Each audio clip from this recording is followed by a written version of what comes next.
Okay, people, here is video number 1 in the model rocket series for Onshape model rocket creation. Let's start with the fin tube.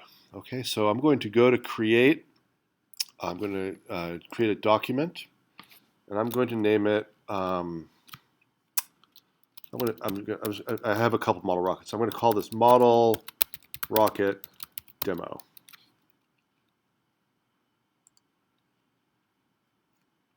And I really honestly prefer to work in metric. It's just somehow so much easier to me just moving decimals around than all those 16ths and 30 seconds, etc. So you don't have to. You can work in inches if you'd like to. But I'm going to work in millimeters. Right? So I'm going to change this to millimeters, or centimeters would be fine too. I'm just going to go millimeters. And I'm going to hit OK. Okay. Now, basically I'm going to draw the tube from the top plane up. I'm going to draw a fin on either the right or the front plane. And then I'm going to do a Boolean transform to connect the tube to the fin. And then I'm going to do a circular pattern to make the fin go all the way around the rocket. And maybe I'll even work on that launch lug for the fin tube too. But let's get going here. So I'm going to choose a plane to work on. I'm going to start my sketch, and I'm going to look right at the surface I'm working at. And I'm going to just draw a 50 millimeters is a pretty big rocket, but I'm just going to go draw a circle that's 50 millimeters, 50. And again, look at a ruler, make decisions about the size of your rocket. I'd say this early stage of the game, smaller is better, because then we're going to discover things that are wrong with these, and we're going to have to fix stuff and probably reprint pieces. And the bigger it is, the longer all that's going to take, etc. But again, no big thing. We have a lot of filament, that's for sure. I am thinking about a 2 millimeter wall thickness. So I'm just going to draw this one. The last one was 50, so I'm going to draw this one at 48. And now I have this, basically a ring. And so what I'm going to do is I'm going to accept that sketch, zoom way in,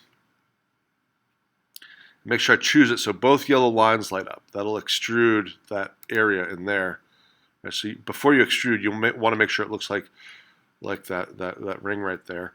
And then I'm going to extrude it just to some height that I think is appropriate.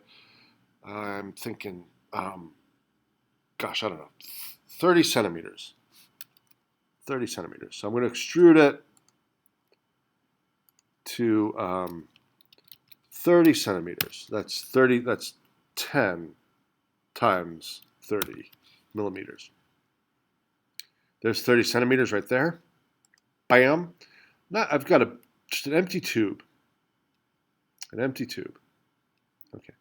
Easy enough. So far, so good. Right, let's look back at the top plane here. Actually, let's go to a side plane. And now I would like to put some fins on this thing, right?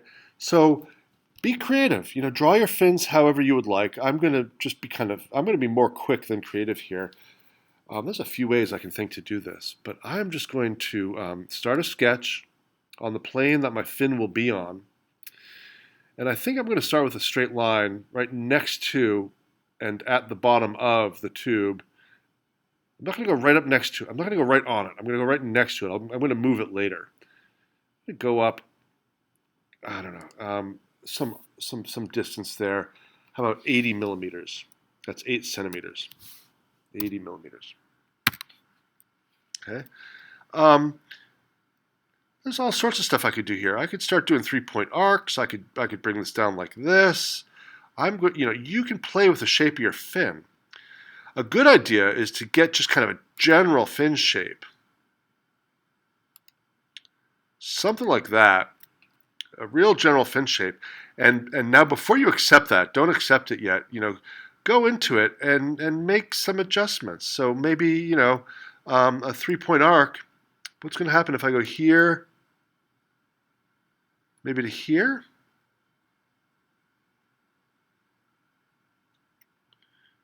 Right? What if I did that? I kind of like that. And so wait, somewhere in that region, let me zoom in a little bit.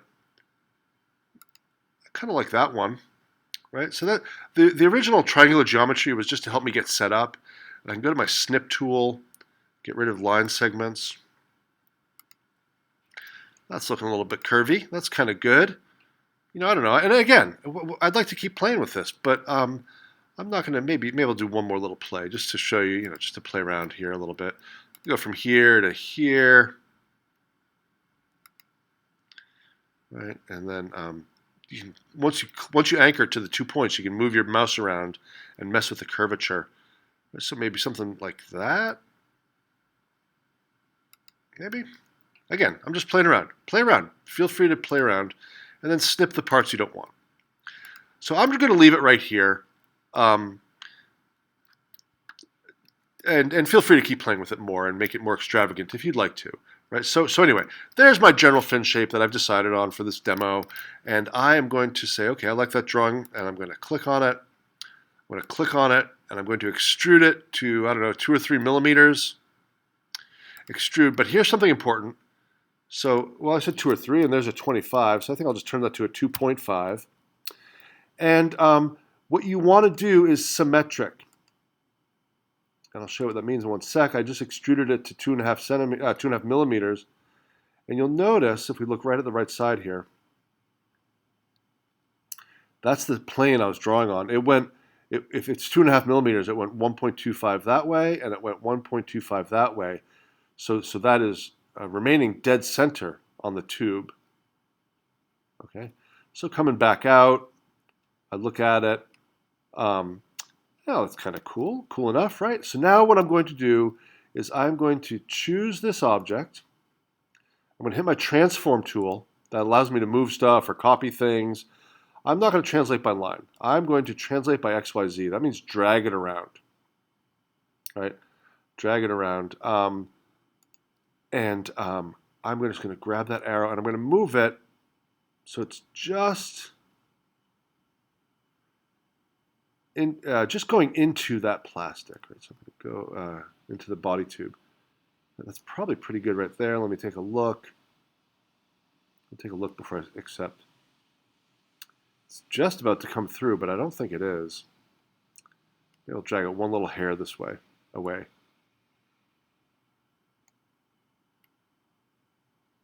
Yeah, I think that's a little bit better. So I can see here, the fin is in the body tube material, but it's not through it. I think that's important. Okay, so now that I've done that, I'm going to accept it. I think that's okay. The positioning is roughly okay. Go back to my front view, and what I want to do now is I would like to make those are 2 different pieces right now. So I'm going to choose them both just by clicking and dragging over them. I'm going to go up to a Boolean transform, which is, it's in here. Oh, there it is, right there. The 2 little circles there. Boolean, and part 1 and part 2, accept. Now it's 1 piece. Now the 3D printer is going to treat that as 1 piece. And also now what I would like to do is add some strength. I'd like to add some strength by doing a fillet. Right? So I'm going to choose the fillet tool. And 5 millimeters might be a little big, but let's just see what happens. Click. You know what? That looks pretty good. I kind of like that, right? And I'm going to do it to this side too. Accept that. So now I've sort of filled in. You can see the shape of the fillet there. It's like a circular fillet. Right there. This was bonked. This was just straight down, and then it was a cylinder. But now you've got that nice transitional material that'll add strength. Okay, so there's my fillet and my fin. Now what I'm going to do is a circular pattern. Right. So I think I'll just look right at it again, and I'm going to go up here to circular pattern, click on it, and it says what do you want to pattern? I'd like to pattern that fin, please. And what axis would you like it to be patterned around? And I'm going to choose a vertical axis. Right? I want it to be patterned around this tube here. And there it is. Now if I want 4 fins, I leave that at 4. There they are. If I want 3 fins, I change that to a 3. If I click outside, it'll show me without accepting it. There's 3 right there. Sleek, rocket-like. Don't do 2 fins. It'll be unstable on one of the axes, right? Oh wait, I don't want 3. I want 13 fins. All right, let's see what that looks like. I didn't mean to do that. Sorry. So there's what 13 fins look like. Maybe a little bit much, but you can put. I'd keep it reasonable. 3, 4, 5. Maybe even 6, but I wouldn't go any higher than that. I'm gonna go with 5 on this one, just because. Just because. All right. There's a 5-finned body. So what I'm going to do now, actually, I've decided is I'm going to put this video up right now, and then I'm going to make a second video where I do the launch lugs and the motor bay stopper. But just so you guys can have a short video to get you going, we also want to think about fitting another tube inside of this one. But we could do that on the body tube. We can make it so it just slides right in, and we wouldn't even have to modify this one. Right? So there's a basic, very basic finned rocket body, and with this one, you don't even necessarily need a body tube. You can go right to the nose cap. You can go right to the nose cone with this one. I say let's go small first, and when we start meeting with success and we're flying straight, and our things aren't doing kooky things, then maybe we can scale it up a little bit. But I'd say let's kind of keep it small for a bit. Right, so there's a quick body tube assembly with some fins. Okay, we will talk soon, and I'm going to make additions to this video real soon.